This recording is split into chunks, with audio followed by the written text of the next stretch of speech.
Assalamualaikum warahmatullahi wabarakatuh. Semangat lagi. Kita lanjutkan pembahasan tentang tingkatan organisasi kehidupan. Kali ini kita akan membahas materi selanjutnya yaitu organisme. Organisme. Kingdom Virus. Virus merupakan organisme paling sederhana. Tubuhnya masih belum dapat disebut sebagai sel. Hanya tersusun dari selubung protein di bagian luar dan asam nukleat di bagian dalamnya. Sebagian besar virus merugikan, baik pada tumbuhan, hewan, dan manusia. Virus dapat menyebabkan berbagai penyakit, seperti virus mozaik pada tembakau, virus HIV yang menyebabkan AIDS pada manusia, dan virus avian influenza. Berikut ini merupakan ciri-ciri virus, yaitu berukuran sangat kecil, struktur tubuhnya sangat sederhana, hidup sebagai parasit, tidak mempunyai membran plasma, dan dapat mengkristalisasi. Kingdom Monera. Anggota Kingdom Monera adalah organisme yang bersifat prokaryotik, yaitu belum memiliki membran inti, sehingga substansi inti tersebar dalam sitoplasmanya. Anggota kingdom ini adalah bakteri dan ganggang biru.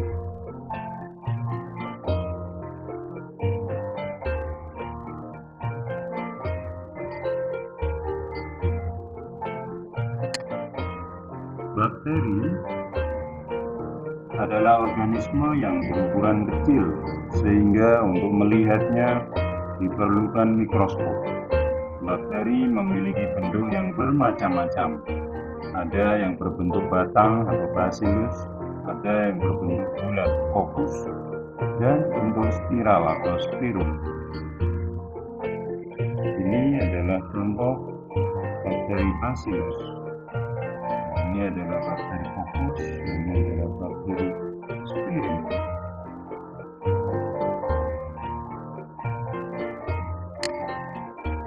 Ganggang hijau biru.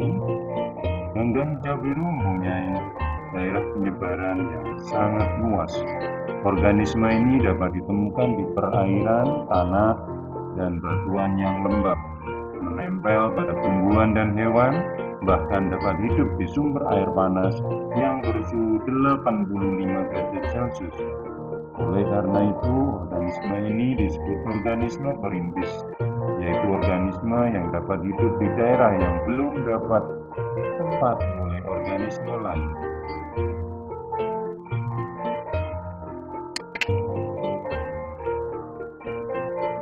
Ganggang disebut ganggang hijau karena memiliki pigmen klorofil yang merupakan zat hijau dan phycocyanin yang merupakan pigmen warna biru.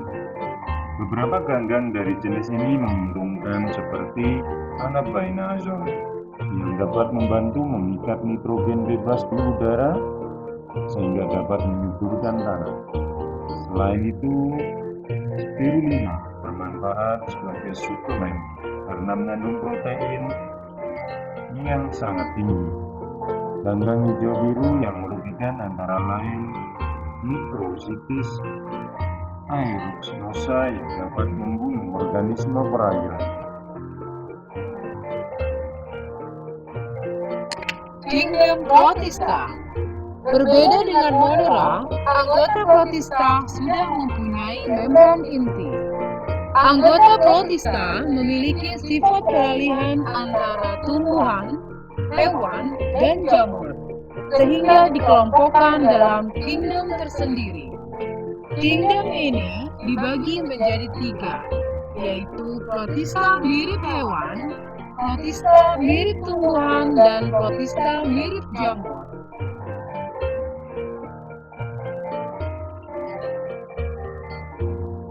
Protozoa mirip hewan atau protozoa. Berdasarkan alat beratnya, protista dibagi menjadi 4 kelas. yaitu sebagai berikut. Kelas Rhizopoda. Anggota kelas ini alakira tadinya semu, disebut juga Pseudopodia yang merupakan penjuluran sitoplasma tubuh. Contohnya adalah amoeba, radiolaria, dan foraminifera. Kelas Flagellata atau Magic Spora. Kelas Flagellata beranggotakan organisme yang bergerak dengan bulu cambuk atau flagella yang berupa struktur milik bulu panjang. Bulu cambuk digunakan untuk bergerak. Beberapa contoh organisme yang tergolong dalam kelas ini adalah Eugenoviridis dan Trypanosoma. Yang ketiga adalah kelas Ciliata atau Ciliofora. Alat geraknya berupa bulu getar atau cilia yang berupa bulu kecil yang terdapat di seluruh tubuh organisme ini. Contohnya adalah Paramecium. Yang keempat adalah Sporozoa. Kelas ini tidak memiliki alat gerak. Anggotanya membentuk spora dan hidup menumpang pada inangnya. Contohnya adalah Plasmodium, organisme penyebab penyakit malaria.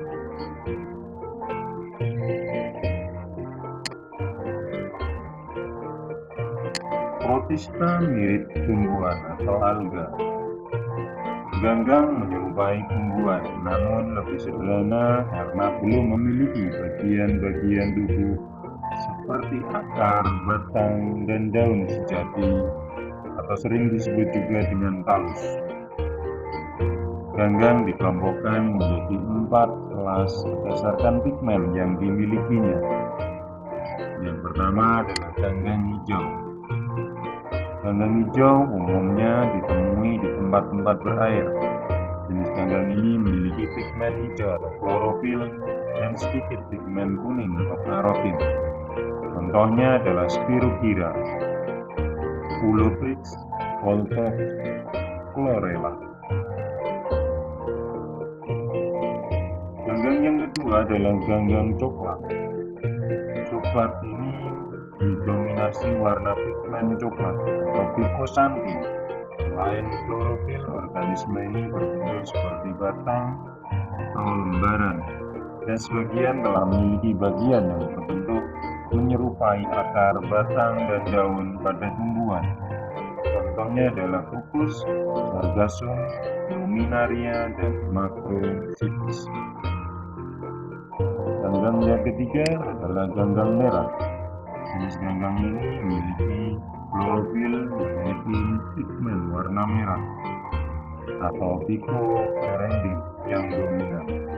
Anggotanya hidup di laut dan sebagian besar dapat kita manfaatkan sebagai bahan makanan seperti Euphrema spinosum yang sering kita sebut sebagai rumput laut. Contoh lainnya adalah Gracilaria dan Belidium.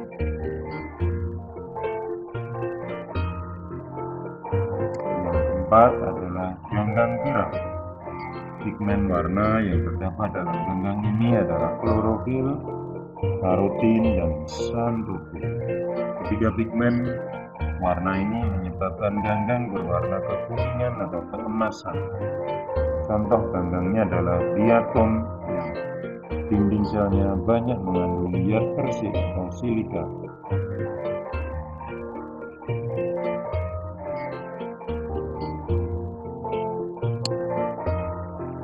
Yang ketiga, Protista mirip jamur. Protozoa mirip jamur. Kelompok ini terdiri atas kapang lendir dan kapang air. Kelompok ini dibedakan dari fungsi karena memiliki sel yang banyak bergerak bebas atau berflagellata dalam siklus hidupnya, mencerna makanan secara fagositosis seperti amoeba, dan khusus pada kapang air mempunyai dinding sel selulosa. Contohnya adalah Pisarum polycephalum dan Dictyosteli. Kingdom fungi. Awalnya, fungi dimasukkan ke dalam kingdom plantae. Namun, ternyata terdapat ciri-ciri yang membedakannya dengan tumbuhan.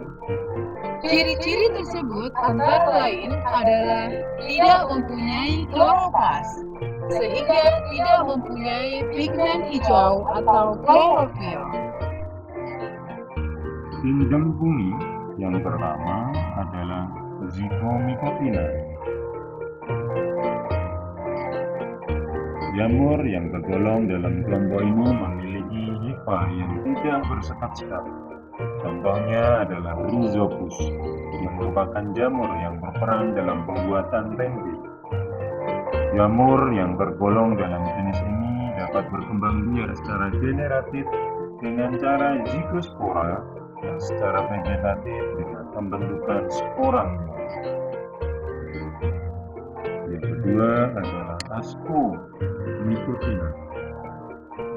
Anggota Ascomycotina sudah memiliki hifa yang bersekat-sekat. Jamur ini berkembang biak secara generatif dengan cara pembentukan ascospora. Ascospora terdapat dalam ascus yang merupakan tempat spora. Ascus-ascus tersebut bergabung dalam badan yang disebut sebagai ascocarp yang dapat kita lihat langsung.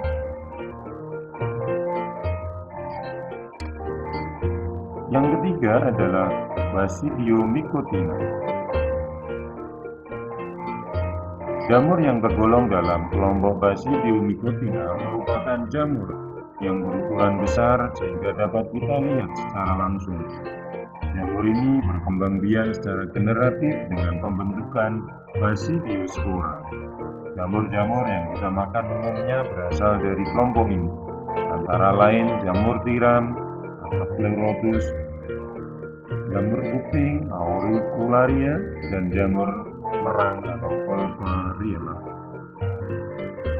Yang keempat adalah kelompok Deutomycotina. Kelompok ini merupakan kelompok yang belum diketahui jenis perkembangan generatifnya. Hanya alat perkembangbiakan vegetatif yang diketahui sehingga sering disebut fungi imperfekti atau jamur yang tidak sempurna. Anggota kelompok ini umumnya adalah parasit, baik pada tumbuhan, hewan, dan manusia. Contoh antara lain adalah Cladosporium, penyebab penyakit pada buah dan sayur, dan Purpuraria, penyebab penyakit kaki, atau penyakit kulit. Kingdom plantae. Tumbuhan merupakan kelompok makhluk hidup eukariotik. Dapat membuat makanan sendiri, bersel banyak, dan memiliki jaringan yang sudah berkembang biak. Tumbuhan dapat hidup pada berbagai lingkungan darat, mulai dari hutan basah, padang pasir hingga daerah kutub. Tumbuhan dapat dibedakan menjadi dua, yaitu tumbuhan tidak berpembuluh dan tumbuhan berpembuluh. Kingdom plantae yang pertama, tumbuhan tidak berpembuluh. Tumbuhan jenis ini biasa kita kenal dengan istilah tumbuhan lumut. Meskipun lumut menyukai tempat yang lembab, tumbuhan lumut juga dapat hidup di daerah gurun, lumpur, dan sumur.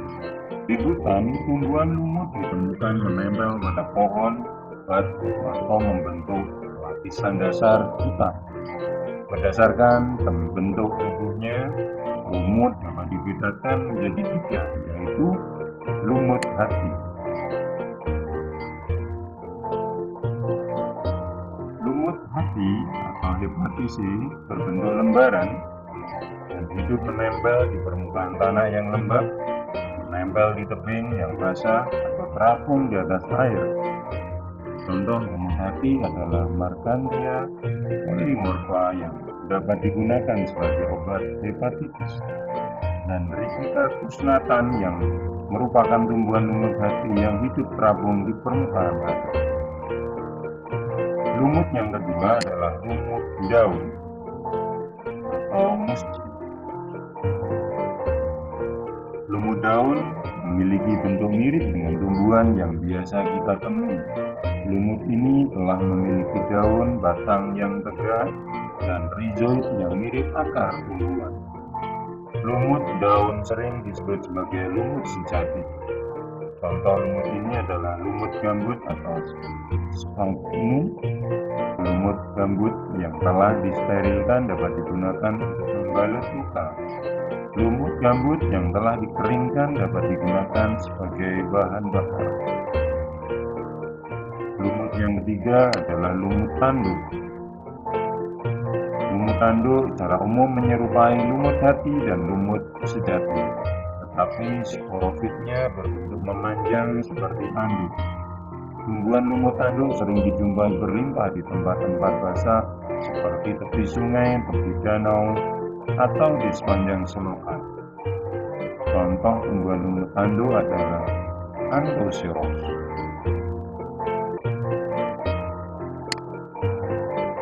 Tumbuhan berpembuluh. Tumbuhan berpembuluh telah mempunyai sistem transportasi yang baik. Terdapat xilem dan phloem sebagai pembuluh pengangkutan. Organ tubuhnya telah sempurna, terdapat akar, batang, dan daun sejati. Tumbuhan berpembuluh terbagi menjadi tumbuhan paku atau pteridophyta dan tumbuhan berbiji atau spermatophyta. Tumbuhan paku atau pteridophyta memiliki akar serabut yang keluar dari rimpangnya. Tumbuhan paku dibagi menjadi 4 kelas: paku kuda, paku ekor kuda, paku kawat, dan paku sejati. Tumbuhan berbiji atau spermatophyta merupakan tumbuhan sejati karena bagian akar, batang, dan daun dapat dibedakan dengan jelas. Disebut tumbuhan biji karena tumbuhan jenis ini berkembang biak dengan menggunakan biji. Tumbuhan berbiji dibedakan menjadi tumbuhan berbiji terbuka atau gimnosperme dan tumbuhan berbiji tertutup atau angiosperme.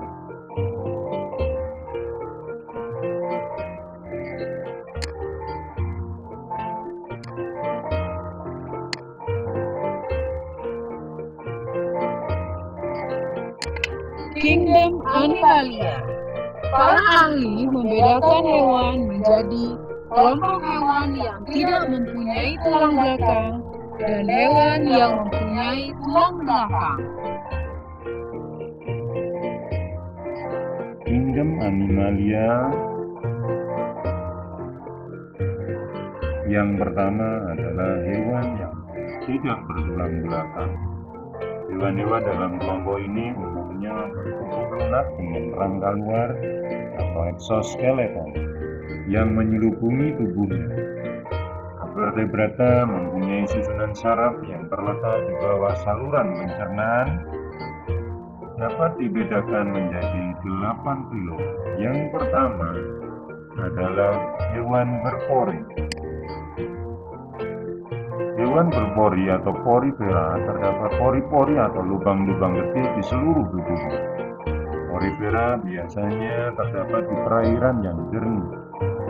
Hewan pori-pori ini berfungsi untuk melewatkan air sehingga dapat menyaringkan makanan dari air. Rangka pada porifera dapat berasal dari kapur, biak kersik maupun serabut spor. Yang kedua adalah hewan berungga atau Solenterata. Pada bagian tubuh hewan ini memiliki rongga sehingga tubuhnya membentuk kantung. Solenterata ada yang berbentuk polip atau menempel di dasar, atau ada yang berbentuk medusa atau melayang-layang di air. Contohnya adalah ubur-ubur. Cacing pipih atau Platyhelminthes mempunyai bentuk tubuh yang pipih, mempunyai mulut, juga mempunyai alat pengeluaran khusus yang disebut sel api. Umumnya bersifat parasit pada hewan maupun manusia, seperti cacing pita babi. Contohnya adalah mati yang hidup bebas adalah planaria.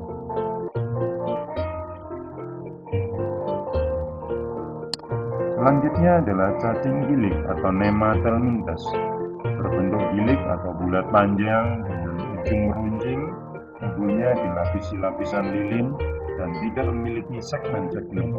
Ada yang hidup bebas, tetapi ada juga yang hidup parasit, seperti Ascaris lumbricoides dan cacing perut pada manusia. Selanjutnya, cacing gelang atau Annelida. Tubuhnya berbentuk bulat memanjang dan bersegmen-segmen.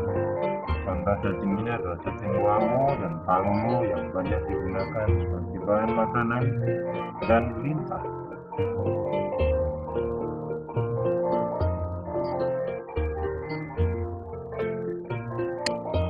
Selanjutnya hewan berbuku-buku atau arthropoda. Arthropoda memiliki buku-buku atau ruas-ruas tubuh yang jelas. Pada ruas-ruas tubuhnya terdapat beberapa pasang kaki. Hewan ini merupakan hewan yang jenis terbanyak di dunia. Contoh anggota arthropoda adalah serangga, insekta, laba-laba atau arachnida, lipan, myriapoda, dan udang-udangan atau krustase.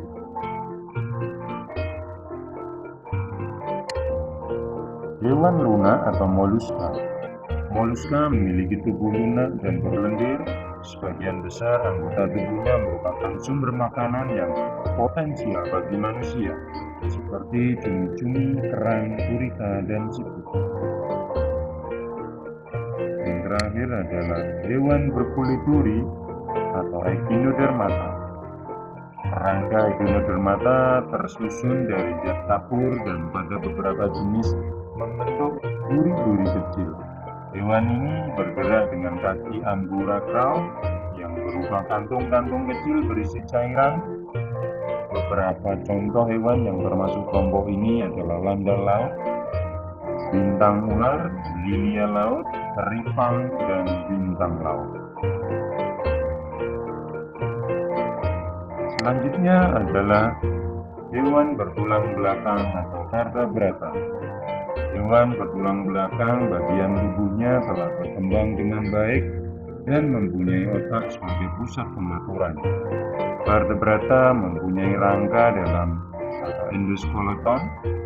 Beberapa anggota vertebrata memiliki suhu tubuh yang menyesuaikan dengan suhu lingkungan atau berdarah dingin, poikiloterm, dan sebagian lagi memiliki suhu yang tetap atau berdarah panas, homoiotherm. Vertebrata terbagi menjadi 5. Yang pertama adalah ikan atau Pisces. Ikan hidup di air, ada yang bertulang rawan seperti ikan hiu dan ikan pari, dan ada yang bertulang sejati seperti ikan mas, ikan mujair, ikan lele. Ikan berkembang biak dengan bertelur dan pembuahannya terjadi di luar tubuh induknya atau eksternal. Suhu ikan berubah-ubah sesuai dengan lingkungannya, poikiloterm. Yang kedua adalah amfibi. Amfibi mengalami metamorfosis pada masa awal kehidupannya. Amfibi hidup di air, tetapi ketika beranjak dewasa, amfibi hidup di darat. Perkembangbiakannya terjadi dengan cara bertelur dan pembuahan eksternal. Amfibi termasuk hewan berdarah dingin, mempunyai kulit selalu basah oleh lendir untuk membantu pernapasan. Yang ketiga adalah reptil, yang merupakan kelompok hewan yang melata di tanah. Reptil bernapas menggunakan paru-paru meskipun dia mampu menyelam dalam waktu lama di air. Kulitnya keras dan berasal dari zat handuk. Reptil termasuk hewan berdarah dingin.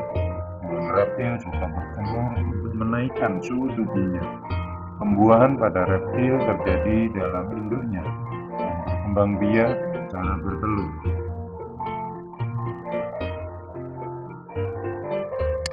Selanjutnya adalah burung atau apes. Ciri khas yang didapat pada burung adalah tubuhnya tertutup oleh bulu. Ada beberapa jenis burung yang tidak mampu untuk terbang, seperti burung pinguin, burung unta. Suhu tubuh tetap dan tidak berubah-ubah. Yang terakhir adalah hewan menyusui atau mamalia. Ciri hewan mamalia memiliki kelenjar susu atau mamai dan prangai. Mamalia umumnya melahirkan anaknya kecuali pada hewan berparuh bebek atau platypus yang bertelur. Pembuahan terjadi dalam sel induknya. Mamalia ada yang hidup di air seperti paus dan lumba-lumba, dan sebagian besar hidup di darat seperti kambing, sapi, jerapah, gajah, dan lain-lain. Demikian penjelasan mengenai organisme. Semoga bermanfaat. Kami akhiri. Wassalamualaikum warahmatullahi wabarakatuh.